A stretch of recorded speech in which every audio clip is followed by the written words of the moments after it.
ఓం సాయిరామ్. షిరిడి సాయి మహిమ ఛానల్కి స్వాగతం, సుస్వాగతం. ఇవాళ కూడా ఎప్పట్లాగే బాబాకి సంబంధించి ఒక అద్భుతమైన లీల చెప్పబోతున్నాను. ఇది 2024 ఆగస్ట్ టైంలో జరిగింది. మేమందరం కలిసి, మా ఫ్యామిలీ కలిసి అనుకోకుండా ఇది ప్లాన్ జరిగింది. సో ఉత్తరప్రదేశ్ సైడ్ వెళ్ళామన్నమాట. అక్కడ ద్వారకా, ఉజ్జయిన్ అండ్ సోమనాథ్ ఇలా చాలా చాలా రకాల టెంపుల్స్ కూడా చూసాం. దాంతోపాటు మేము షిరిడి కూడా వెళ్ళాం. సో అందులో యాజ్ ఎ పార్ట్ మేము ఈ మొత్తం జర్నీలో చాలా ఎంజాయ్ చేసాము, అన్నీ చూసాము. ఎంత బాగున్నాయి ఒక్కొక్క క్షేత్రం. అసలు ద్వారక అయితే చెప్పక్కర్లేదు, అద్భుతంగా ఉంది. అసలు ఆ ఫీలింగే వేరు. అసలు కృష్ణుడి స్థానానికి వెళ్ళినప్పుడు ఎంత అందంగా ఉందనిపించింది అసలు. ఇలా అన్ని ట్రిప్స్ చేసుకుంటూ మేము ఏం చేసామంటే, దాని ద్వారక తర్వాత ఉజ్జయిన్ వెళ్ళాం. ఉజ్జయిన్ వెళ్ళి మొత్తం ఉజ్జయిన్లో ఏవైతే ఇంపార్టెంట్ ప్లేసెస్ ఉన్నాయో, మహాకాళేశ్వర్ మందిర్ అన్నీ చూసుకున్నాం. అన్నీ చూసేసుకున్నాక నైట్కి మళ్ళీ మా హోటల్లో ఉన్న రెస్టారెంట్కే వచ్చేసి డిన్నర్ చేద్దామని కూర్చున్నాం. అనుకోకుండా చాలా మధ్యలో అసలు నేను సెల్ యూజ్ చేయలేదు ఎక్కువ. సో అనుకోకుండా ఒక్కసారి నేను సెల్ ఓపెన్ చేశాను అనమాట. సెల్ ఓపెన్ చేసి చూస్తే నాకు చాలా రకాల మెసేజెస్ వస్తుంటాయి కదా, మనం రకరకాల మెసేజెస్ ఫాలో అవుతుంటాం కదా బాబావి. సో అందులో వన్ ఆఫ్ ద మెసేజ్ ఇట్లా టక్మని పాపప్ అయింది నా దాంట్లో. నేనేం నొక్కలేదు, కానీ అది వచ్చిందనమాట. ఇలా చూస్తూ ఉంటే ఆ మెసేజ్ వచ్చింది. ఆ మెసేజ్లో ఏముందంటే, మా నెక్స్ట్ ట్రిప్ యాక్చువల్లీ షిరిడి అనమాట. అవును, ఉత్తరప్రదేశ్, ఈ ఉజ్జయిన్ ఇవన్నీ ఒక చోట అయితే షిరిడి కంప్లీట్లీ ఆపోజిట్ సైడ్ ఉంటుంది. కానీ కూడా మేము బాబాని దర్శించే మళ్ళీ మేము బ్యాక్ రావాలనుకున్నాం. సో ఆ ట్రిప్లో మొత్తంలో షిరిడి కూడా ఒక ట్రిప్ పెట్టుకున్నాం కంపల్సరీ. సో మా next day morning flight Shirdi అనమాట. నేను ఎంత ఎక్సైటెడ్గా ఉన్నానంటే, ఇంకా మీకు యూ కెన్ ఇమాజిన్. మన బాబా దగ్గరికి వెళ్తున్నాం అంటే అసలు అమ్మ దగ్గరికి వెళ్తున్నట్టు అనిపిస్తుంది, పుట్టిల్లు లాగా అనిపిస్తుంది. సో ఆబ్వియస్లీ నాకు కూడా అంతా చాలా ఆనందంగా అనిపించింది. And I was so excited. Open చేయంగానే ఆ మెసేజ్ ఏంటంటే, నేను నీకోసం హనుమాన్ మందిర్లో వెయిట్ చేస్తుంటాను, తొందరగా రా అని. Come soon, I will be waiting in Hanuman Mandir అని వచ్చింది. అది విని, ఎప్పుడు జనరల్గా మనం ఎన్నో రకాల మెసేజెస్ వచ్చినప్పుడు కొన్ని వింటాం, కొన్ని నమ్ముతాం, కొన్ని ఇది నాకు కాదులే అనుకుంటాం. ఇలా రకరకాల సిచ్యువేషన్స్ ఉంటాయి. కానీ ఎందుకో తెలియదు మాత్రం ఈ మెసేజ్ మాత్రం నాకు gut feeling, I can't tell you, ఎంత స్ట్రాంగెస్ట్గా నాకు అనిపించింది. ఇది నిజం అనిపించింది. తర్వాత ఆ నిజం అనిపించగానే నేను ఇమీడియట్గా దాన్ని 100% నమ్మను. That Baba will be waiting for me. Baba నా కోసం వెయిట్ చేస్తూ ఉంటారని చెప్పి వెళ్ళాలని కంప్లీట్గా డిసైడ్ అయిపోయా.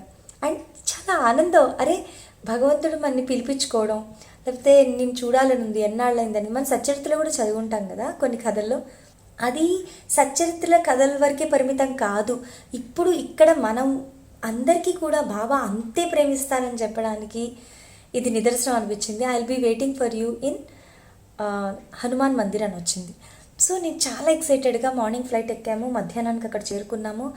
నేనైతే టక్క ఇంకా మా అబ్బాయి అన్నాడు, అమ్మ నేను కూడా వస్తాను నీతో, ప్లీజ్ ప్లీజ్ ప్లీజ్ అన్నాడు. కానీ ఏమైందంటే, మా అందరిది కొంచెం అలసిపోయారు చాలా. సో రెస్ట్ తీసుకుని అట్లా ఉండే వాళ్ళు కొంచెం లేజీగా ఉండేసరికి నేనన్నా, ఫస్ట్ నేను వెళ్ళొచ్చేస్తాను బాబా దగ్గరికి, నేను ద్వారకామాయి చిన్న చిన్నవి దర్శనం చేసుకుని వస్తాను, మెయిన్ సమాధి మందిర్ కాకపోయినా దర్శనం చేసుకుని వస్తాను ప్లీజ్. అందులో నేను మా ఫ్యామిలీ కూడా చెప్పాను, ఇట్లా నాకు మెసేజ్ చూపించి అప్పటికప్పుడు అందరికీ చూపించా, చూడు హనుమాన్ మందిర్లో బాబా వెయిట్ చేస్తుంటట, కంపల్సరీగా వెళ్ళాలని చెప్పి నేను అందరికీ చూపించాను కదా. They also no. సో వాళ్ళందరూ కూడా, మా అబ్బాయి నేను వస్తాను మా బాబాని చూడాలి. వాడు ఇంకా ఫ్రెషన్ అప్ అవ్వలేదు. సో నేను ఆ ఎక్సైట్మెంట్ ఆపుకోలేక, నేను సరే మళ్ళీ తీసుకెళ్తాను నాన్న, వెళ్ళి చూసొస్తాను ఫస్ట్ అని చెప్పి, నేను యాక్చువల్లీ పాపం వాడిని ఏమైనా డిసప్పాయింట్ చేశానేమో. తర్వాత నేను సారీ కూడా చెప్పా వాడికి. సో హీ సెడ్ ఓకే అమ్మా, సరే వెళ్ళరా. నేను కూడా పరిగెత్తుకుంటూ ఇంకా వచ్చేసి ద్వారకామాయి తర్వాత చావడి కూడా చూసినట్టున్నాను ఆ రోజు, అది గుర్తు రావట్లేదు. చూసుకొని టకటక వచ్చి హనుమాన్ మందిర్కి వచ్చేసి లోపలికి వెళ్ళిపోయి దర్శనం చేసుకుని 3 ఎట్టూ చూడలేదు. I was so excited that ఒక్క నిమిషం, అంటే ఎక్కడైనా చూస్తే నేను అక్కడే ఉండిపోతాను. ఫస్ట్ దర్శనం కంప్లీట్గా 3 ప్రదక్షిణాలు చేసేసుకుని కళ్ళు మూసుకుని ఇటు వచ్చి ఒక్కసారి లాస్ట్గా హనుమాన్ వెనక్కి వచ్చి, అంటే ఎంట్రన్స్ దగ్గరే ఉంటుంది కదా, ఎంట్రన్స్ దగ్గర నుంచి ఒకసారి ఇలా కళ్ళు మూసుకుని దండం పెట్టుకుని, హనుమాన్ చాలీసా కూడా చెప్పలేదు ఆ రోజు, నేను జస్ట్ దండం పెట్టుకుని జస్ట్ నేను వెనక్కి జరిగి కూర్చుందామని ఇలా వెనక్కి చూశానండి. You will not believe, Saibaba గారు, సాక్షాత్తు బాబా గారు. నాకైతే అది బాబానే అనిపించింది. బాబా రూపంలోనే ఉన్నారు ఆయన, సాక్షాత్తు బాబా గారే కూర్చుని బాస్పెట్లు వేసుకున్నారో లేకపోతే గోముఖాసనలో ఉన్నారో గుర్తు రావట్లేదు. నాకు ఎందుకో గోముఖాసనే గుర్తొస్తుంది. అలా కూర్చుని ఆయన జపమాల పట్టుకొని చాలా డీప్ ధ్యానంగా జపం చేసుకుంటున్నారు. నేను వెళ్ళి ఆయనతో యాక్చువల్లీ నా మనసులో నిండా బాబాతో మాట్లాడాలన్న ఫీలింగ్ ఉంది. ఇప్పటి నుంచే కాదు, చాలా కాలం నుంచి బాబా వస్తే కనిపిస్తే మాట్లాడాలి, బాబాతో మాట్లాడాలి, బాబాతో ఈ ఎక్సైట్మెంట్ నాకు చాలా ఉంది. అన్నీ అడగాలి, బాబాతో అన్నీ అడిగి తెలుసుకో. ఏదో ఒక మన everybody has some questions thoughts కదా, బాబాతో మాట్లాడాలన్న ఒక డెస్పరేట్నెస్ నాకు చాలా ఉంది. So I was waiting. ఆయన ధ్యానం చేసుకుంటున్నాను, నేను అక్కడికి వెళ్ళి ఆయన పక్కనే కూర్చున్నా, ఆయనే చూస్తున్నా, హనుమంతుడిని చూస్తున్నాను, దండం పెట్టుకుంటున్నాను అండ్ మళ్ళీ బాబాని చూస్తున్నాను. అది ఎలా అంటే ఒక ఎక్సైట్మెంట్ని ఆపుకుంటూ ఉంటాను చూడండి, ఆ స్టేట్లో ఉన్నాను నేను. బాబా బాబా బాబా బాబా నా మనసులో బాబా బాబా బాబా అని వస్తుంది, ఇంకేం రావట్లేదు అక్కడ. ఆయన్ని చూస్తున్న ఆయన ఎంత డీప్ ధ్యానంగా చేస్తున్నారు అంటే చిన్నపిల్లలు పెద్దవాళ్ళని చూసి నేర్చుకుంటారు చూడండి, నా స్థితి కూడా అలాగే ఉంది. ఆయన ఎంత డీప్ ధ్యానం చేస్తున్నారు, మనసు ఇటు అటు పరిగెత్తట్లేదు ఆయనది. ధ్యానం పూర్తిగా లోపల నిమగ్నం అయితే ఎలా ఉంటారు అంత డీప్ ధ్యానంలో. జపమాల ఉంది, ఆ జపమాల పైకి ఇలా పట్టుకుని ఉన్నారు కానీ పడిపోవట్లేదు, నిద్ర కాదు అది, డీప్ ధ్యానంలో ఉన్నట్టు అనిపించింది. సో అది ఎంత అబ్జర్వ్ చేస్తున్నా, చూస్తూ కూర్చున్నాను బాబాని. కళ్ళు తెరుస్తారేమో కొంచెం మాట్లాడదాం అనే ఫీలింగ్ అనమాట. బట్ ఆయన కళ్ళు తెరవలేదు బాబా గారు. సో నేను ఆయన్ని అలా చూస్తూ సరే చూసి ఇంకా దండం పెట్టుకుని, స్వామి థ్యాంక్ యూ స్వామి, మీరు అనుకున్నది చేశారు, మీరు చెప్పారు చేశారు, నా కోసం వెయిట్ చేసినందుకు థ్యాంక్ యూ స్వామి అనుకున్నాను. ఇలా దండం పెట్టుకున్నాను. మధ్యలో ఒకసారి కళ్ళు తెరిచి చూస్తే నేను జస్ట్ ఇలా దండం పెట్టినట్టుగా గుర్తు, అది కూడా నాకు పూర్తిగా లీలగా గుర్తు రావట్లేదు నాకు. నేను జనరల్గా అలాంటి సిచ్యువేషన్స్ రాగానే అనుభవం నేను బుక్లో రాసిస్తాను. ఈ అనుభవం నాకు కుదరక అసలు బుక్లో రాయలేదన్నమాట, అందుకే నేను ఫుల్గా గుర్తు చేసుకోలేకపోతున్నాను. సో నాకు గుర్తు మొత్తం చెప్తున్నాను. సో ఆ రోజు అట్లా బాబా గారి దండం పెట్టుకుని ఇంకా బాబా గారు వెళ్ళొస్తానని చెప్పి దండం పెట్టుకున్నా. ఆయన అక్కడే కూర్చున్నారు, నేను మాత్రమే బయటకు వచ్చా. అది చాలాసేపు అయిపోయింది, అరగంట 30 గంట పైన అయింది. సో అందుకే నేను ఇంకా దండం పెట్టుకుని బయటకు వచ్చానమాట. But I was so thankful to Sai that ఆయన మాట ఇచ్చి నిలబెట్టుకుని చూసి నాతో అంతసేపు నేను బాబా పక్కన కూర్చోగలిగే అవకాశం. I was so blessed to have that Darshan.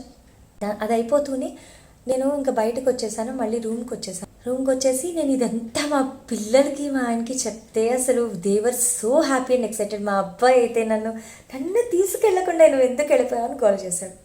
So I also felt bad. అరే నిజమే, ఎక్సైట్మెంట్లో చిన్న పిల్లాడు మనసారా వాడంతటి వాడు వస్తానంటే నేను తీసుకెళ్ళలేదంటే ఒక అరే తప్పు చేశానేమో అనే ఫీలింగ్ కూడా నాకు చాలా కలిగింది. తర్వాత వెంటనే అనుకున్నా, బాబా నేను తప్పు చేశాను బాబా, చిన్న పిల్లాడైనా వాడు ఎవరి భక్తి వాళ్ళదేనండి.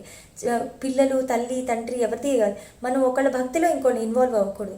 వాడు అడిగినప్పుడు నేను తీసుకెళ్ళలేదు కదా. సో ఐ ఫెల్ట్ అరే వాడి మనసులో కూడా ఉంది నేను తీసుకెళ్ళలేదని చెప్పి నేను తర్వాత వాడికి సారీ చెప్పి నేను ఇమీడియట్లీ నేనేం చేశానంటే, బాబా సారీ బాబా, వాడి ఎక్సైట్మెంట్ చాలా ఉంటే కూడా నేను తీసుకురాలేదు నా ఎక్సైట్మెంట్లో, ఐఎమ్ సారీ, ప్లీజ్ వాడికి ఏదో ఒక విధంగా దర్శనం ఇవ్వండి, వాడికి డిసప్పాయింట్ అవుతాడు, ఎందుకంటే వాడు నాకు ఎంత ఉందో వాడికి కూడా అంతే ఉంది మిమ్మల్ని చూడాలని అని చెప్పుకున్నా. అయిపోయింది, వాళ్ళంతా ఫ్రెషన్ అప్ అయ్యారు. మధ్యాహ్నం ఈవినింగ్ టైం మేము మళ్ళీ ఇంకో దర్శనానికి వచ్చాం.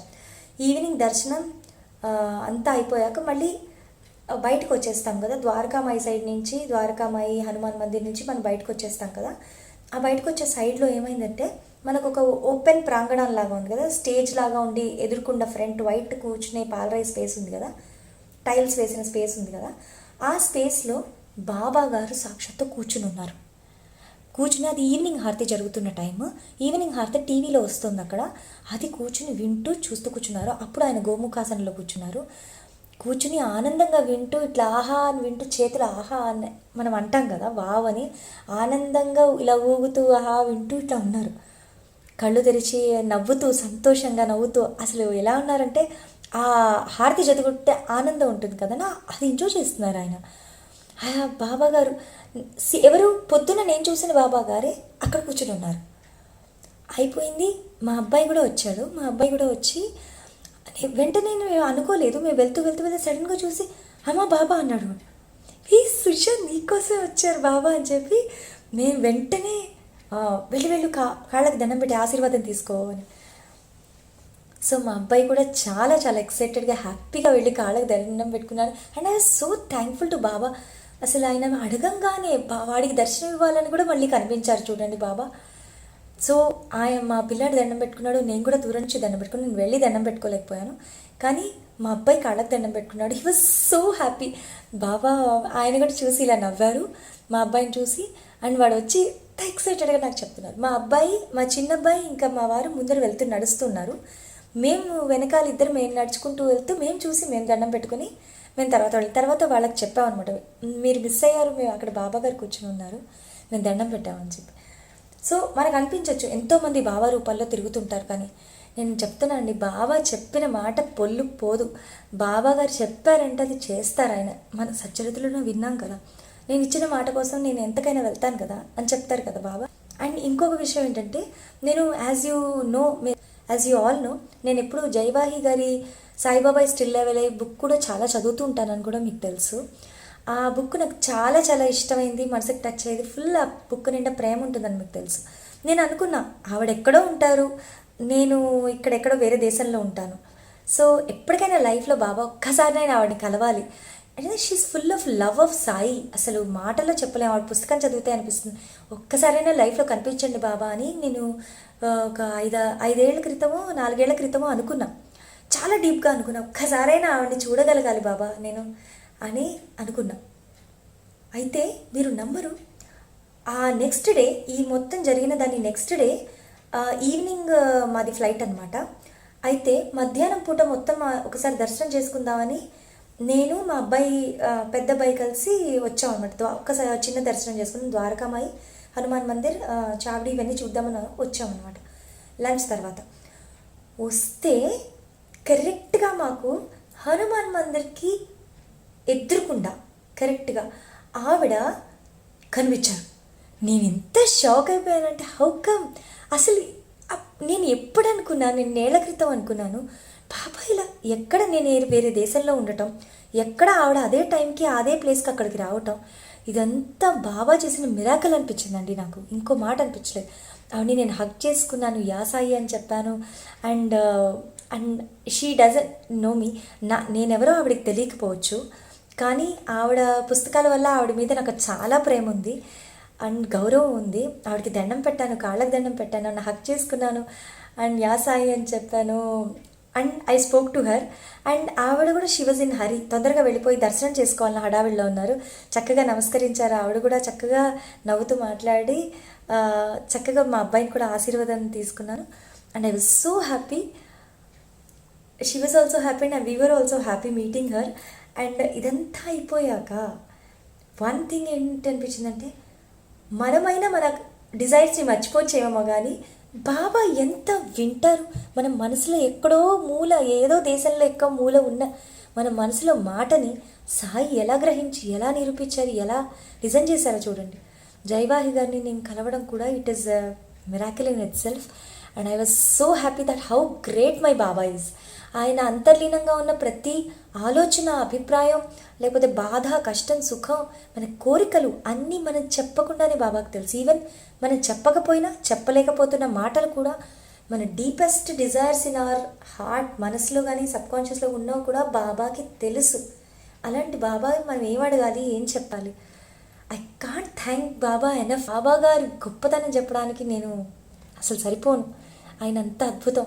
అందరం బాబాని ప్రేమిద్దాం, బాబాని పట్టుకుని ఉందాం. ఈ అనుభవంతో నేను సెలవు తీసుకుంటున్నాను. మళ్ళీ మంచి అనుభవంతో మీ ముందుకు వస్తాను. అంతవరకు సెలవు. ఓం సాయి, శ్రీ సాయి, జై జయ సాయి.